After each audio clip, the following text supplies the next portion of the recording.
పానక స్తుతించెదము ஒரு கரு போல காத்தீரே நன்றி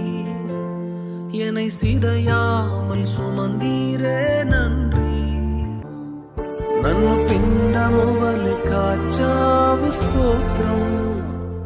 నే చెదరక మోసావు స్తోత్రం ఎవినే